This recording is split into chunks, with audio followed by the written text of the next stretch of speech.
Good morning, everyone. My name is Rachel Stabell. I'm the incoming president for Women in Fire. With me today, we've got past president Amy Hamilton out of Oregon, Megan Sailors, who's our wildland guru and also a board member out of the Northwest, Khalili Yanti out of Baltimore. She's currently on the e-board serving as secretary treasurer, but coming in as our second vice president. Kim is going to lead the presentation. And then afterwards, please write down any and all questions as we go through the slides. Afterwards, we're opening this up to a Q&A where we can answer as many questions as we possibly can for you. So please don't hesitate to ask. And if we don't know the answer, we'll get it back to you. So without any further ado, please feel free to put things in the chat. I'll be monitoring that as well. But I want Kim to get through the presentation so that we can have a formal Q&A at the very end. So thank you for being here, and I'll let Kim take it away. Good morning, everyone. As Rachel said, we're just going to run through the presentation that is based on the RFP, what is required, and some of the questions that we have received in the past. This is for the 2028 International Conference. We are looking for the host location. The key information, the RFP was released on September 1st. The proposal due date was November 30th. It's been extended to January 31st, 2026. Partly because we wanted to have this presentation, allowing people to ask questions and then give time to finish up their proposal to get it in. All of the documents need to be either sent to our office and dated by the due date or sent via email. And all of that information is on the RFP. The process is our first review should be done by February 21st, 2026. These dates are also like the latest dates. So depending on how many we receive, we might be earlier than these dates. But again, these would be the last dates. So once we get those, we follow up with each department. Our group that works on the hands-on training will reach out with some questions as well. And then we also go to our housing company for different prices on hotels that are interested in hosting the event for our attendees. The hotel proposals that we receive through our housing company, they're going to be due March 21st. And then the final review will be done on all of the finalists by April 21st with some site visits. July 1st of 2026, the host department should know about it. And then we'll make the formal announcement at our international conference in Austin next September. The preferred dates, we would like to stick to September if we can. So anything after September 12th of 2028. In the past, we've typically run Wednesday through Saturday. We are also open to start on a Monday or Tuesday, depending on how it works out for your organization. The first 2 days of the actual conference we utilize the fire training grounds for hands-on training, and we use the host hotel or the convention center, wherever all of the classrooms are at. Those will be workshops, which will be 4-hour sessions. Days 3 and 4 will be the opening ceremony and our classroom sessions. And we have evening events thrown in on several of those nights as well. The training grounds and our training coordinators will get into more of this, but we're really looking for any training grounds that need to hold about 200 attendees or more. The basics are having the locker rooms and restrooms enough for that number of people, the sheltered location for meals, SCBA fill station, EMS either on site or nearby. And then for your proposal, if you have specific props that you don't think others have, make sure you put those into the proposal as well. The host hotel, and again, we go through a housing company for these. It will be sent out through the housing company to all of the hotels in the areas we are looking at. And then those hotels that are interested in hosting us will put a bid in. That will be 6 rooms, 75 attendees per room. And then we'll also have 3 of the large ballrooms that we will need for 600 attendees. And now that is it for that. So I'll turn it back over to Rachel for anything else. So pretty down and dirty. We know what we're looking for. We get that question most often of, hey, what are you looking for in a host city? And I think the main answer is good leadership, a fire chief and a fire chief's leadership team that absolutely supports what we do, which you all wouldn't be here if you did not support what. And really, it's just looking for that type of department that, you know, wants to bring in a really great conference and something unique. It's a big deal to have us there, and we enjoy being with our different partners around the country and being all over. We're not necessarily location centric. We like to vary between coasts and Midwest, but I think it just boils down to, you know, who wants to be our partner in this great conference that we have. So I'm going to let Kalila field any questions about hot hands-on training, and then Kim and I will just bounce around with some of the others. So I guess we'll just monitor the chat and feel free to put stuff in there and or just raise your hand or start asking.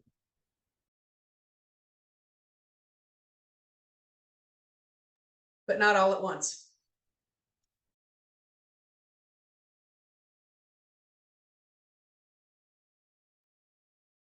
All right, Kalila gets the first one.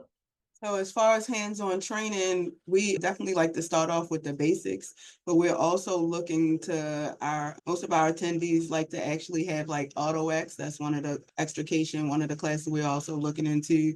And we've expanded this year with like some ropes and things like that. So we also, like I said, the basic classes like ladders, saws, and bent. And so sometimes we have come into places where they don't do ventilation, but they have compromised with us and made some vent props. So if your area does not do that, we're just looking into where we can work with you and build into those things. So we can work with whatever you have and make it accessible to the things that we need and discuss that with you all if you all put in for the conference. And then Nick, you want to address the live fire question? I didn't see that question. What did they say? I'm sorry, it's a desire for live fire training. Currently, we do not do live fire at our conferences. That's something we may explore in the future, but currently, right now, we do not do live fire training at our conferences. And to add on to that, the reason we haven't is because there has not been a facility that can clean the gear. And we're very committed with all of the research we do to not send our attendees home dirtier than they were. We're open to it with the right proposal, with the right NFPA required safety crew provided by the department and or the ability for our host department to clean our attendees' gear. So when she says we're open to it, we are. But those are the requirements. We absolutely will not send our attendees home dirtier than when they showed up, especially a lot of these gals showing up with their own gear in their private vehicles. Yeah. And then I'm sorry, I'm Katie Kisheri, late kind of coming into the Zoom, but one of the questions was like AV needs and stuff like that for hot and workshops. A lot of times we ask when our instructors put in their class, and we are open to other classes. Like this year, we're doing a firefighter survival course, which is something that Austin had that we were able to bring in for another class. So if you have something unique to your department that might work, we would love to see something submitted. And in terms of the equipment, we have them write down what equipment for the class they need. And then if they do need AV, like if they're going to do a PowerPoint before they go out and use saws and stuff like that. So we try to facilitate that on the hot grounds with the coordinating company. And I'll address the cost question on there. How much cost-wise to the department to host?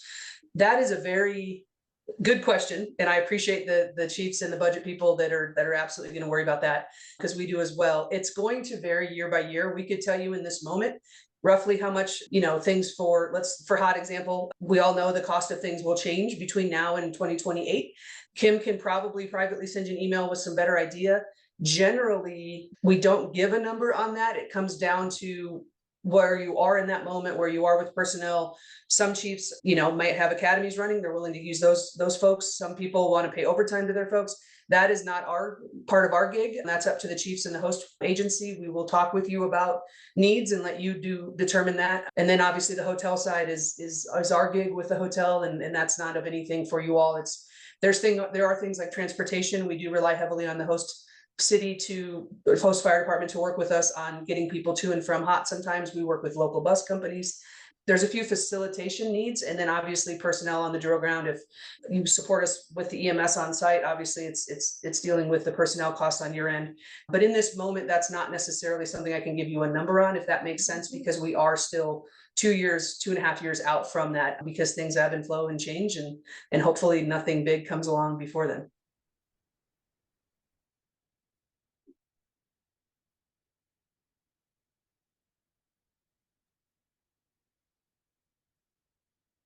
Good question about the showers. Those aren't needed. Usually our gals go back from hot classes and they're stinky gross on the bus, but they love it and they get showered and squared away. We will, and Katie and Kalila are both working together on the hands-on training. And so they'll let you know the process involved. One of the things that we ask our host agency, have a place where our attendees can leave their gear overnight, so they're not bringing it back to the hotel until after hands-on training is done. That's part of why live fire has been kind of up in the air for us, because we don't want them bringing gear back to the hotel that's been obviously around live fire, but also their sweaty, gross gear. It's nice to leave it at the training ground as much as possible. And for all of you on this call that are curious, think of this as a condensed 2-day academy, essentially. And I think Kalila and Katie would agree with that. The hands-on training very much is just a condensed 2 days, down and dirty skills workshops, very much like an academy is how it'll look.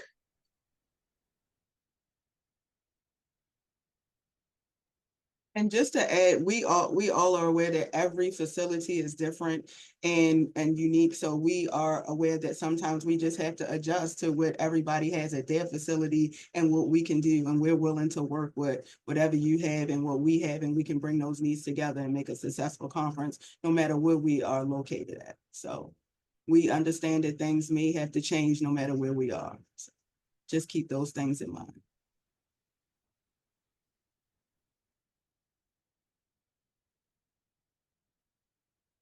I'm going to address that waiver question. That's a great question. Yes, everything we do comes with waivers, whether we're at the conference for photos, we do a photo waiver, we do a hands-on waiver. That is why anyone that joins us for hands-on has got to be affiliated somehow with a department. A lot of times we'll get questions about, hey, I've got, a so-and-so that's in a cadet program or something like that. That's a case-by-case basis.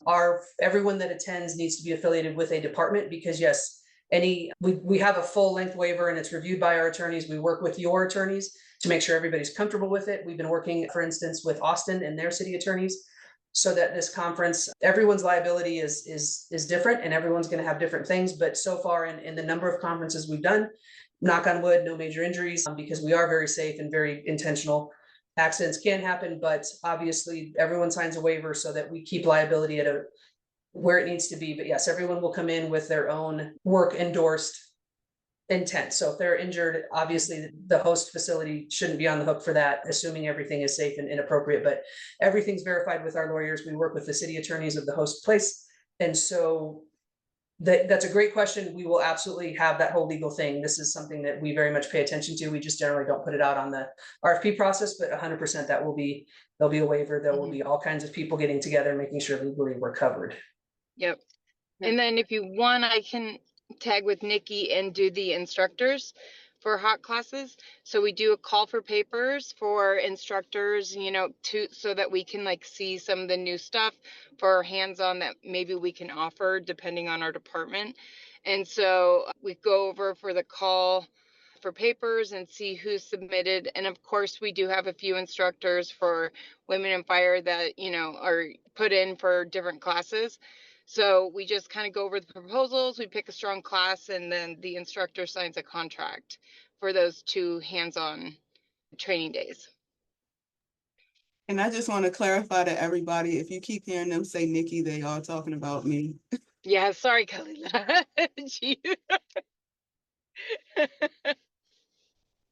Some of the things I do want to touch on, though, are some kind of different, aside from hands-on training. Aaron, great question, Aaron Lamb, about how many people each day. It's going to vary, it's going to totally depend. I don't have a good number for you. Generally anywhere, some people have done it with 5, and we've been to places where there was very minimal and we did a lot, and we've been places where they did everything and we were bored, other than just walking around having a great time with our attendees. The training divisions, to your question, Jennifer, the training divisions generally work with us because that's who's out at the training grounds for most of these host cities. but it's not a requirement. It's whomever leadership designates to be with us, but generally that's how it works because that's who's available to interface with Kalila and Katie at the time for the needs. I do want to talk about, we do rely on our host agency for an honor guard and potentially for things like, opening invocation, the national, Anthems. yeah, the anthem, those things. And that's kind of a cool way to display your people as well, because we draw quite a few people and it's a very cool conference. And so we do rely on our host city for those kinds of things at the hotel. It's going to be honor guard, invocation, anthem, those kinds of things. So be thinking about that as well.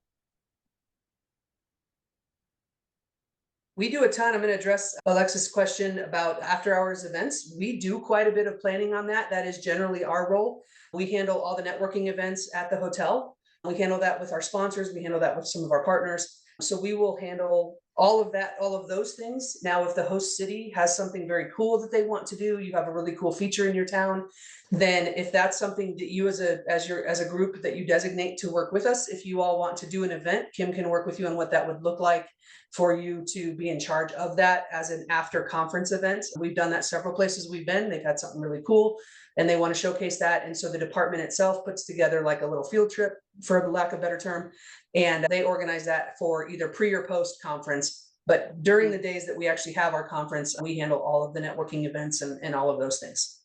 Mm-hmm. One of the things that in San Diego we were able to do was like an instructor's dinner. So the hands-on instructors as well as the classroom instructors, they kind of come in a day early to make sure everything is going good or whatnot. And we host like a little get together networking within those different instructors so they all can meet each other before hands-on and see the facility. Catherine, that's a great question about submitting additional materials. I'm telling you, the more the better.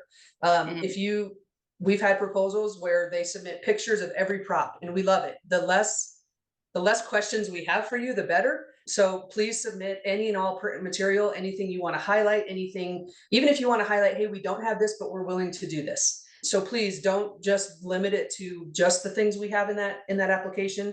If you feel there's important things as far as your department, things we can highlight. Hands-on training is the bulk of our interface with you all, but please, please, please include any and all the things. If you have a really great women's group and you want to highlight that and you want them to work with us really well, that's great. If you have a really great prop, if you have a great honor guard, please let us know. The more information you can give us, the better I think that is for us. So I appreciate that question.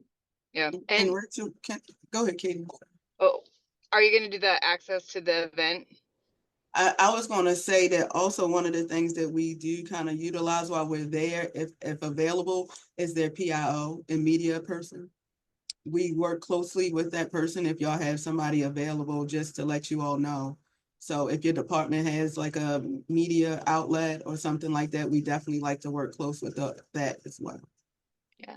Yeah. And then, yes, all the instructors are able to attend all the hands-on are able to attend the classroom instruction in the hotel as well, all of our breakaways, and 2 training facilities. So it just depends on what we can facilitate at one hands-on training facility. Sometimes we have had to go off-site for vehicle extrication and stuff like that. That's an 8-hour class. So it's harder logistics to do, but it's not impossible for us to use 2 different training sites. It's just a little bit more expensive busing and lunches and stuff like that. It just gets a little more complicated. Can I add one more thing to the instructors having access to the classes? Mm-hmm. For the workshops, the 4-hour sessions, and the hands-on training, it's 2 instructors per class.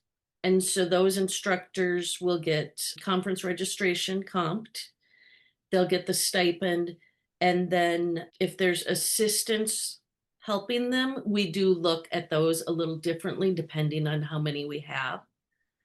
So the instructors, yes, they do get the comped registration to all of the events. And we encourage people from the host department to put in to teach not only hands-on, but also workshops and classes.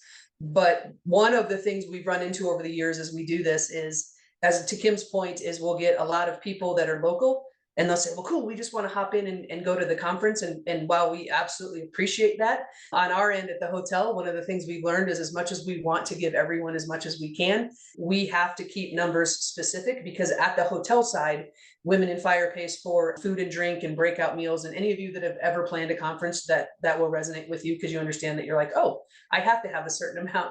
And we don't want to short our other attendees because we sent a bunch of people from the host agency, which is why we encourage your people, if they would like to submit to teach, that naturally will give them the benefits if they are chosen, that Kim talked about.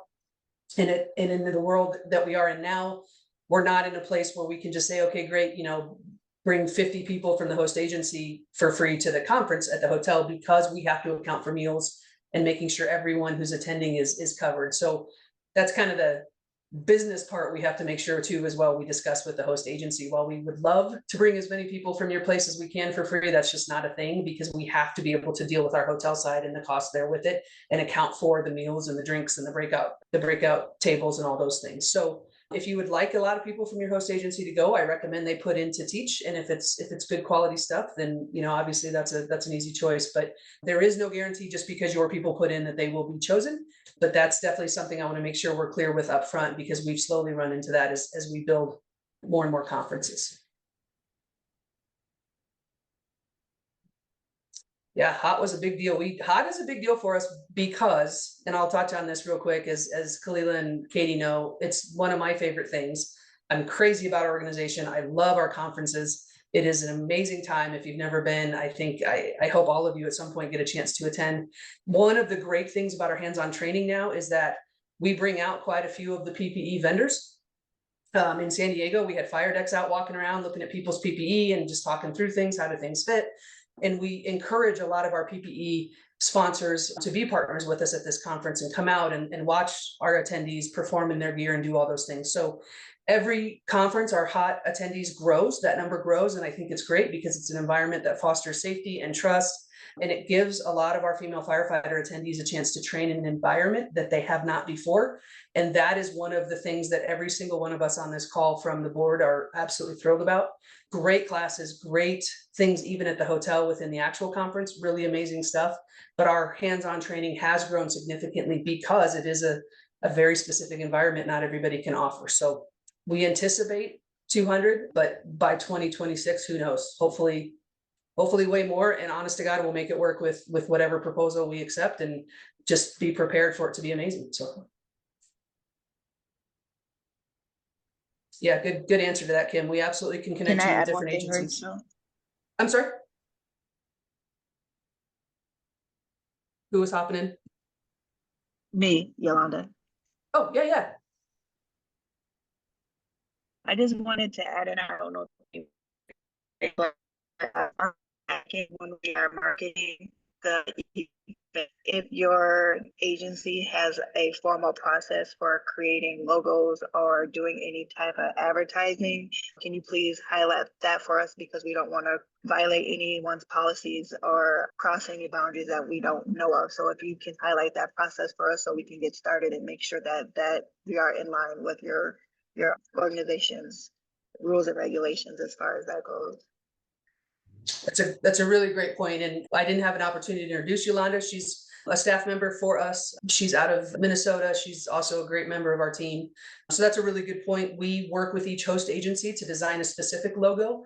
Every conference, that agency and us come up with an idea. Austin's logo is very cool. They did a great job with that. They took it and ran. I'm very happy with that one. San Diego's was awesome. So yeah, we very much work with host agencies also to create a logo that's for that conference. Mm-hmm. Yes, Jessica, you're 100% right. We handle the hotel side. Obviously, we like having hotels closer to your training grounds, but that's not a deal breaker. Austin's not super close, but that's okay. It worked out okay. We were lucky in San Diego. It was in the backyard of basically the hotel. So we've had both, but 100%. Yeah, we really, really heavily rely on our host agency for our hands-on training and all things encompassed with that. And then also with things like people to support transportation, getting people to and from. We will rely tremendously on our host organization for airport pickups, for shuttling gear. There's a lot of like kind of down and dirty work hidden that we'll rely for. Kim, I'll let you touch on the rest of that, of Oh, other and then, things. and we like a little video too when you are chosen. So just a quick why to come to our city and do the Women in Fire conference. It's kind of a cool little video that you do make. So on the hot grounds as well, we do try to get like the breakfast and the lunch and the snacks donated. So that is something that typically the host department has access to assist with. They know people who are willing to provide those items. So the food is a little different than what it is at the hotel. At the host hotel, we have to go through the hotel. So yes, it sounds like the RFP focuses a lot on the hands-on training and the training grounds. There are any other things that you want to include about your city, about your fire department, please do, because that's all going to lead to our final decision.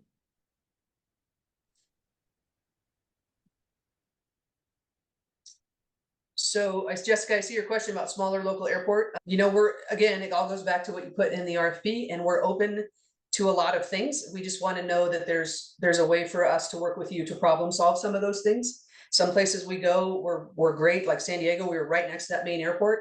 And then we've been places where, you know, they've got similar situations to that. So we're looking big picture on everything. Obviously, transportation costs, things like that will up our budget, but those things are not unworkable. We can absolutely work through them, assuming that we're going to a place that has great leadership, really loves the idea of being a stand-up partner with us and hosting us, and then has a location that is also proud to be lockstep with leadership. We've been places where we've had, you know, the mayor and as many local politicians come in and talk because they're excited to have us there. We've been places where it's literally just the fire chief, and it's not because they're not excited, it's just there's a lot of other stuff going on. So that's not a deal breaker. We can absolutely work through it. We just need for you to, in your presentation, your RFP, come up with challenges and ways to solve those challenges as best we can.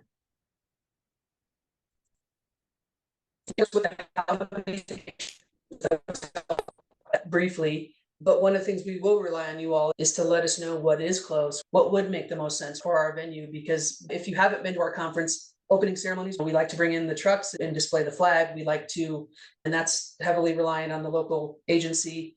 There's a lot of little things like that we'll bring in, but obviously we like to keep it within a certain amount of distance as we can to the host agency training ground. So Kim, I'll let you talk about the hotel a little bit and what goes into our process.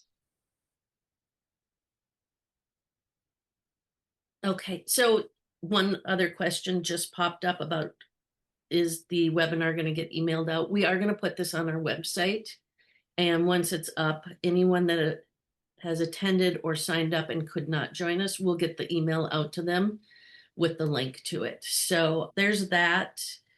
And then, so the hotel, really what has happened over the past several years is we've grown quite rapidly. And so that does cut down on some of the hotels that are able to put in a proposal for us.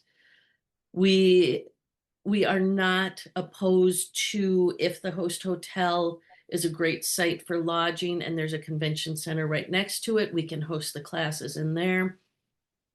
If the host hotel has the classroom space, that's great. We will look at all of that. We will look at their AV list and their costs associated with that.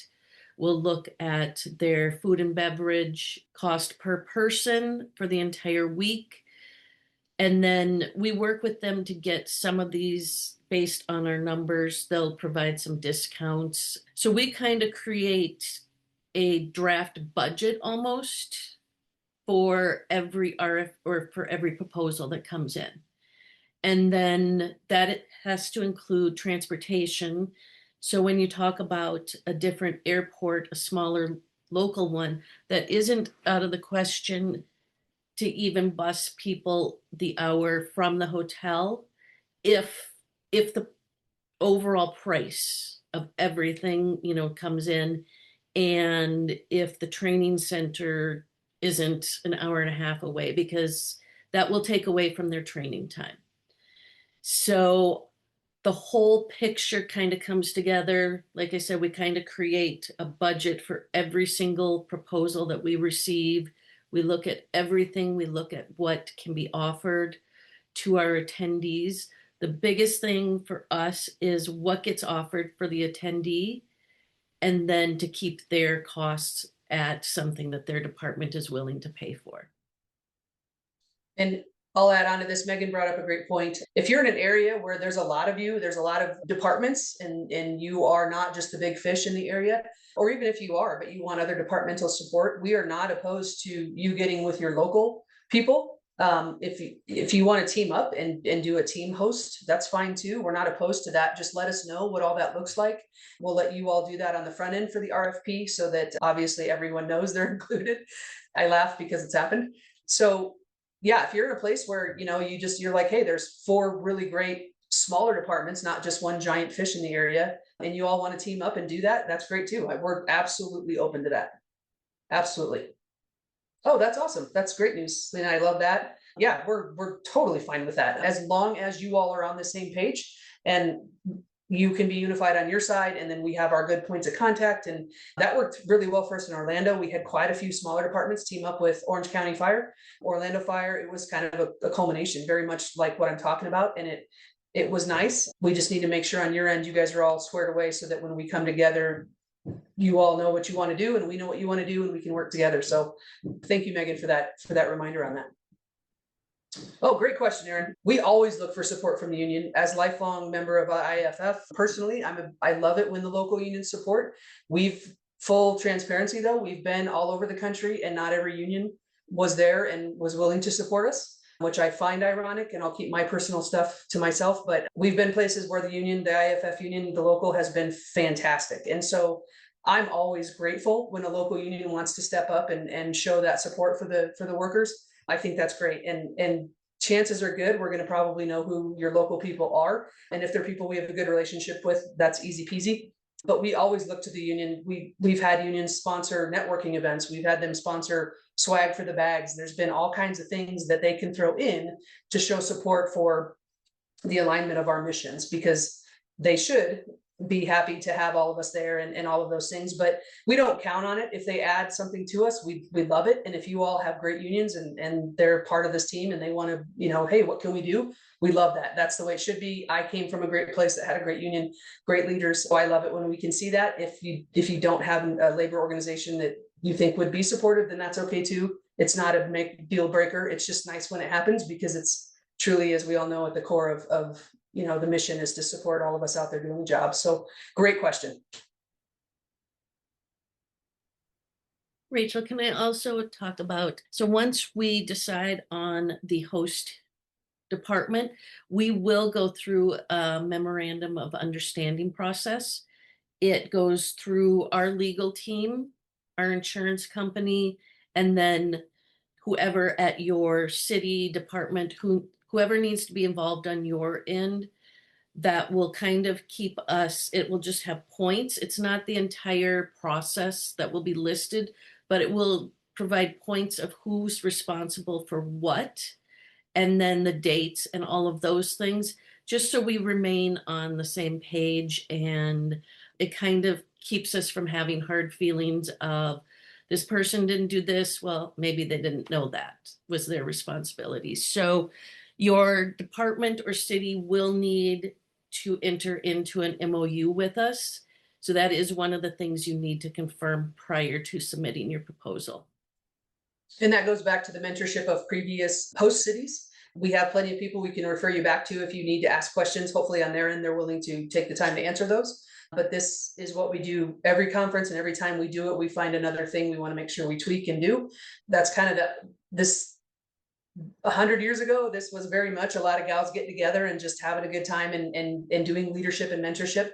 And we've professionally developed our conference over the years. And it's truly because we found things that worked really well and things that were like, oh, we probably should do that better. And so what you're seeing in this point in time is a culmination of all those things. Big fans of clarity, big fans of communication, big fans of single points of contact initially, until we are able to break that out. absolutely bring in your city attorneys, run everything by them. We've had everything from city attorneys that are like, yep, it all sounds great, go with it. And other city attorneys that are like, whoa, time out on every little thing. We'll work with it as we go, but we've done this enough now that we know the process well enough, and we've got attorneys on our end as well. So for any leadership out there that's like, well, I don't know, how does this work? How does that work? So yeah, so any other questions, any other odd things? We know what we know, but we don't know what you all want to know. So if we didn't cover something, please, Kim will put her email in the chat. Please shoot an email to her. We'll discuss it. We'll get back with you for sure. Very, very excited to see you all here. Very excited to do this process. I can't wait to see where we land in 2028. My God, it feels like it's far away, but it's not, because our conference in Austin's coming up.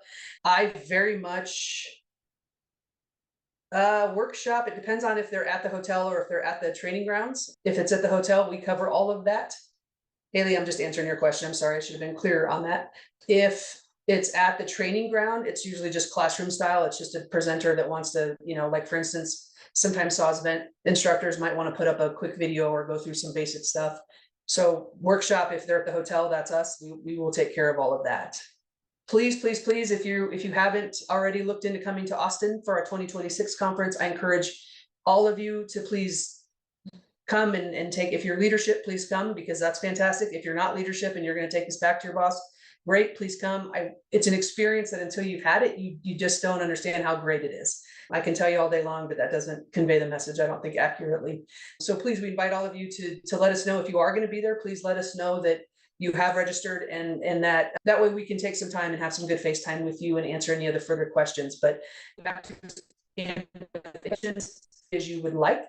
We're happy to hear everything from great stuff your city has to offer to great things your department has done. Anything you want to highlight in between those two things, we're excited about that. I saw I have an Omaha guy on here, and I'm excited. I grew up in Omaha. That was my first conference I attended for Women in Fire, was in 2009 in Omaha.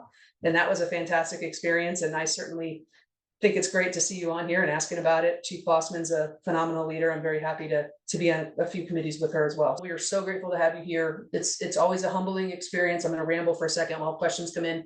Very humbling for us as an organization and for these ladies on the board to have it be such a competitive process. We're very grateful for that. And we very much believe the support's out there. So thank you back to everyone. Appreciate you thanking us, but thank you for being here. Again, please send your questions in if you have any, and we'll get rocking and rolling. We look forward to all of your RFPs. I love reading the chat. You guys are awesome. I don't think we've been to Georgia yet, have we? It's fun to think about where we have been and where we haven't been.